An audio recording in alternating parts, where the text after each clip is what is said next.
Guys आज तो मैं बहुत ज़्यादा एक्साइटेड हूँ क्योंकि कल दिल्ली इलेक्शन कंप्लीट हुए और उसका रिज़ल्ट आया था जिसके अंदर बीजेपी जीत गई है और आप हार गई है।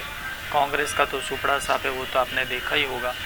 तो आज हमारे डिटेल्स में हम जानने की कोशिश करेंगे, अगर बीजेपी जीत गई है तो क्या फ़र्क पड़ेगा, अब केजरीवाल का क्या होगा।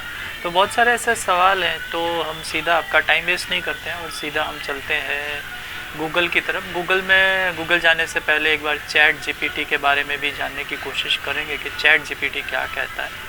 तो गाइज़ चलिए पहले चैट जीपीटी से पूछ लेते हैं कि क्या होगा अब। तो हमें थोड़ा डिटेल में जानकारी मिल जाएगी। गाइज अगेन मेरा नेट तो आपको पता ही है। देखिए अगर आप नेट पे फोकस मत करिए, मेरे सवाल और जीपीटी क्या उसके आंसर दे रहा है, करंट इन मतलब दुनिया में क्या चल रहा है, इंडिया में क्या चल रहा है, उसकी पूरी जानकारी हमें एक ही टाइम पे रियल टाइम पे मिलने वाली है, तो हम उस पर ही फोकस करते हैं। चलिए, तो मेरा सवाल है कि अब क्या होगा, सॉरी ऐसा लिखते हैं, दिल्ली इलेक्शन के बाद बीजेपी के जीतने से क्या परिवर्तन होगा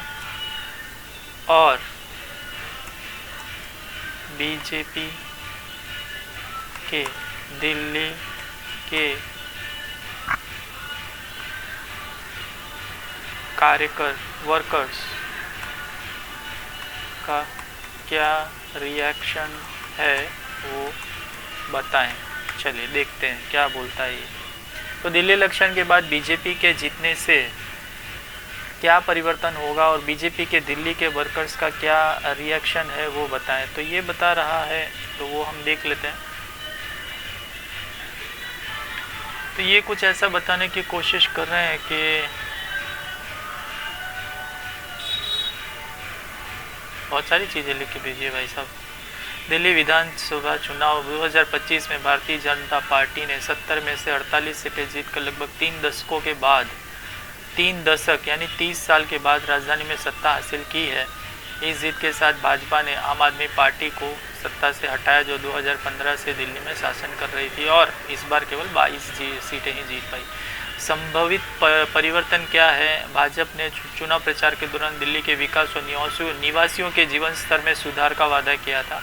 पार्टी ने विशेष रूप से शिक्षा और स्वास्थ्य में सुधार, गरीब महिला और बुजुर्गों के लिए वित्तीय सहाय और रसोई गैस जैसी आवश्यक वस्तु पर सब्सिडी देने का आश्वासन दिया था। इन वादों के आधार पर दिल्ली में शिक्षा, स्वास्थ्य और बुनियादी सुविधाओं में महत्वपूर्ण सुधार की उम्मीद की जा सकती है। अब भारतीय भाजपाओं की कार्यकर्ताओं की क्या प्रतिक्रिया? भाजपा कार्यकर्ताओं में ऐतिहासिक जीत के बाद उत्साह और जोश का माहौल है। पार्टी ने बूथ जीतो दिल्ली जीतो जैसी रणनीति के माध्यम से जमीनी स्तर पर मेहनत की थी और सकारात्मक परिणाम आए हैं। तो गाइस मेहनत रंग आई है फाइनली, ऐसा है। तो संभावित परिवर्तन में ऐसा है, दिल्ली चुनाव 2025 भाजपा की ऐतिहासिक जीत और संभावित परिवर्तन। तो परिवर्तन में क्या है? एपी न्यूज़ ऐसा कहना चाह रहा है कि Modi party wins most seats in high stakes New Delhi polls for first time in 27 years. तो ये तो कोई मतलब और देखते हैं, इसने तो यहीं पे रोक दिया है। तो अब देखते हैं, अब दिल्ली, अब अरविंद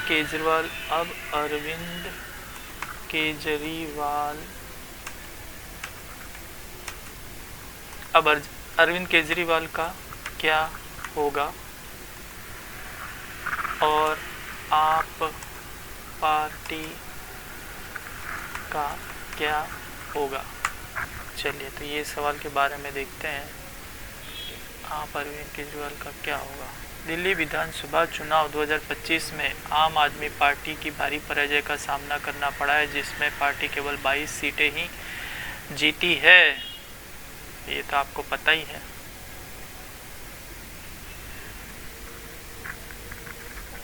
और अरविंद केजरीवाल प्रमुख नेता जो नई दिल्ली सीट से चुनाव लड़े थे अपनी सीट हार गए हैं। इसके अतिरिक्त पार्टी के अन्य प्रमुख नेता जैसे मनीष सिसोदिया, सौरभ भारद्वाज और दुर्गेश पाठक भी अपनी अपनी सीटों से पराजित हुए। मेन लोग हार चुके हैं। तो अब अरविंद केजरीवाल का भविष्य क्या है? तो हमें इंटरनेट ऐसा कह रहा है कि चुनाव परिणामों के बाद अरविंद केजरीवाल ने एक वीडियो संदेश में जनता के फैसले को स्वीकार किया और भारतीय जनता पार्टी को उनकी जीत पर बधाई दी। उन्होंने उम्मीद जताई कि भाजपा जनता की अपेक्षाओं पर खरी उतरेगी। चूंकि केजरीवाल अपनी विधानसभा सीट हार चुके हैं, इसलिए वह अब दिल्ली विधानसभा के सदस्य नहीं रहेंगे। हालांकि वह अभी भी आप के राष्ट्रीय संयोजक हैं और पार्टी के भविष्य की रणनीतियों में महत्वपूर्ण भूमिका निभा सकते हैं। और आम आदमी पार्टी का क्या भविष्य है? तो इस चुनाव के हार के बाद आप अब केवल पंजाब राज्य में सत्ता में है। दिल्ली में एक दशक तक शासन करने के बाद पार्टी को विपक्ष की भूमिका निभानी होगी। चुनाव से पहले आपने कांग्रेस के साथ गठबंधन की संभावना को खारिज करते हुए अकेले चुनाव लड़ने का निर्णय लिया था। भविष्य में पार्टी को अपनी रणनीतियों पर पुनर्विचार करना होगा और संगठन को मजबूत करने के लिए नए सिरे से प्रयास करने होंगे। इस पराजय के बाद आपके सामने अपनी नीतियों की समीक्षा करने, संगठनात्मक ढांचे को मजबूत करने और जनता के विश्वास को पुनः प्राप्त करने की चुनौती होगी। पार्टी को दिल्ली में एक प्रभावी विपक्ष की भूमिका निभाते हुए अपनी उपस्थिति बनाए रखनी होगी। तो बहुत ही सॉलिड आंसर दिया है भाई इन्होंने। देखिए, पूरे विश्व में इनकी चर्चा है नरेंद्र मोदी जी की, क्योंकि एक ऐसा नेता है जिसने आज़ादी के बाद, आज़ादी के पर्टिकुलर दिल्ली में कोई ऐसा विधायक है जिसने पार्टीशन के बाद 1947 के बाद, या तो ऐसा कहें भारत का गठन होने के बाद, उस पर्टिकुलर जगह से ऐसा पहला इंसान है भाजपा का जो जीता है। तो मुझे जानने की बहुत क्यूरियोसिटी है कि वो कौन है। तो वो कौन है जिसने 1947 के बाद दिल्ली चुनाव में बीजेपी के लिए सीट जीती? उसके बारे में तो मैं तो बहुत एक्साइटेड हूँ यार कि वो कौन बंदा है ऐसा। भारतीय जनता पार्टी की स्थापना 1980 में हुई थी। हालांकि इसके पूर्ववर्ती संगठन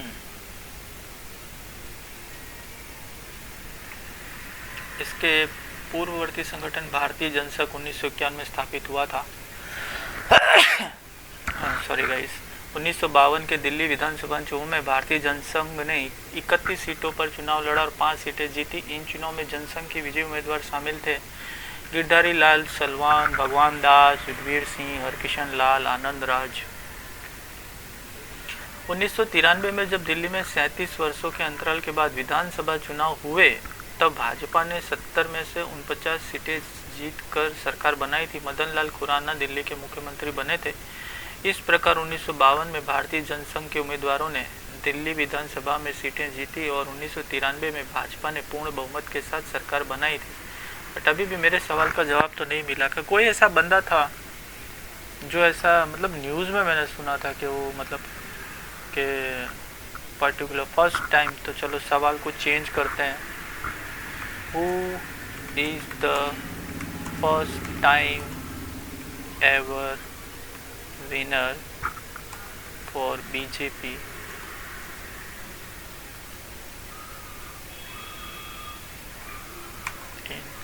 Delhi election?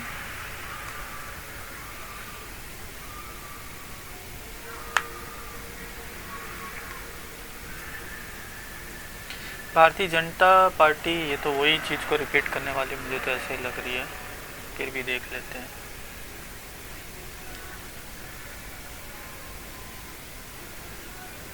नहीं, तो शायद मेरा कोई सवाल गलत है या फिर मैं पर्टिकुलर पकड़ने। चलिए अभी इसमें से ये सब जाने देते हैं और प्रवेश वर्मा और तो अपने टोटल ही देख लेते हैं। Can you give me the list of BJP winner in Delhi election? तो can you give me the list of BJP winner in Delhi election in Hindi. तो दिल्ली में कौन कौन जीते हैं बीजेपी के, उसकी लिस्ट मांग रहे थे, क्या देता है ये?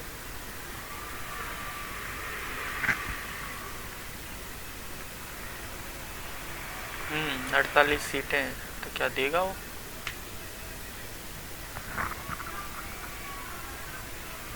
नहीं दे पा रहा है भाई अभी अरे आगे बढ़ रहा है,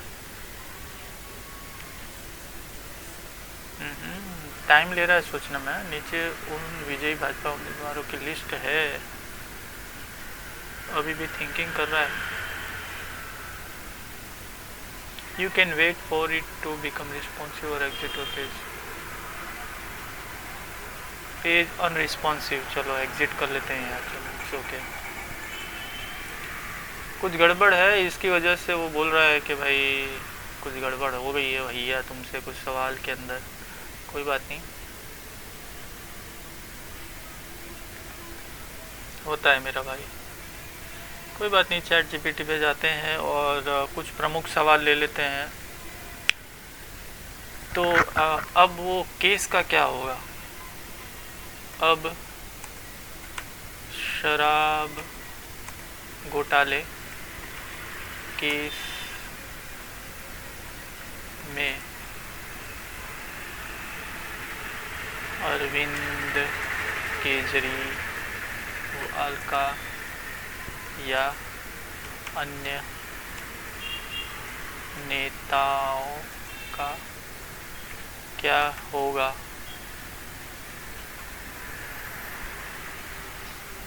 अब शराब घोटाले केस में अरविंद केजरीवाल का या अन्य नेताओं का क्या? दिल्ली की कथित शराब घोटाले मामले में पूर्व मुख्यमंत्री अरविंद क्या हो? बहुत बड़ा जवाब दे रही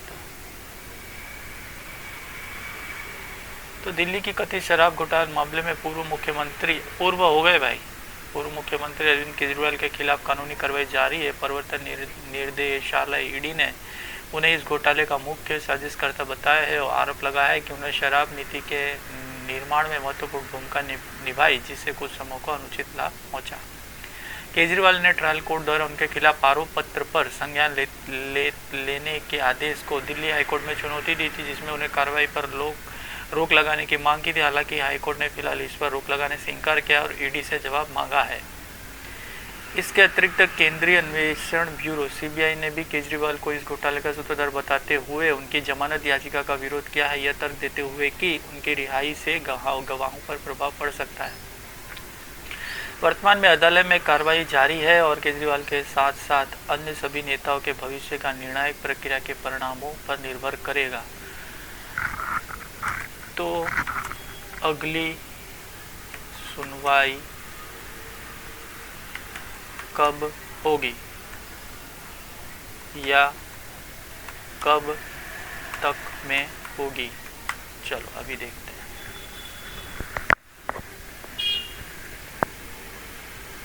दिल्ली शराब विभिन्न अभियुक्तों की तारीखें अलग अलग है। उदाहरण के लिए मनीष सिसोदिया, तो तारीख देख लीजिए भाई साहब, ये आपके काम की हो सकती है। उदाहरण के लिए मनीष सिसोदिया की जमानत याचिका पर सुप्रीम कोर्ट ने सुनवाई 12 अक्टूबर 2023 को निर्धारित की गई थी। वहीं संजय सिंह की याचिका पर सुप्रीम कोर्ट ने प्रवर्तन ईडी को नोटिस जारी किया था और इस मामले में अगली सुनवाई दिसंबर 2023 के दूसरे सप्ताह में होगी। मतलब ये हमें ओल्ड डेटा दे रहा है, इट्स नॉट न्यू। क्योंकि ये मामले अदालत में विचाराधीन सुनवाई की तारीखें समय समय पर बदल जाता है। संबंधित व्यक्ति की अगली सुनवाई की सटीक तारीख जानने के लिए अधिकारी न्यायालय की वेबसाइट या विश्वसनीय समाचार सूत्रों का नवीनतम जानकारी प्राप्त। तो मतलब अभी कुछ आगे क्या होगा इसका कोई पर्टिकुलर रिसोर्सेज हमें नहीं मिल रहा है।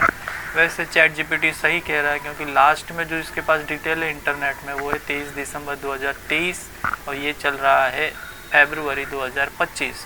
तो अब इसका डिसीजन भी सही है कि मतलब ये आधिकारिक न्यायालय की वेबसाइट से ही पता चल सकता है। तो हम इतना तो डीप डाइव नहीं करना चाहेंगे, बस मोटा मोटा जानकारी लेंगे। तो और मेरे मन में ये सवाल उत्पन्न हो रहा है कि शपथ कब लिया जाएगा? बीजेपी शपथ समारोह की तारीख पूछ लेते हैं। बीजेपी का शपथ समारोह कब होगा? बहुत सारे सवाल हैं भाई, ये तो हम तो ट्राई एंड टेस्ट भी कर रहे हैं कि साथ साथ में क्या मतलब कुछ मिल रहा है कि क्या ऐसे ही।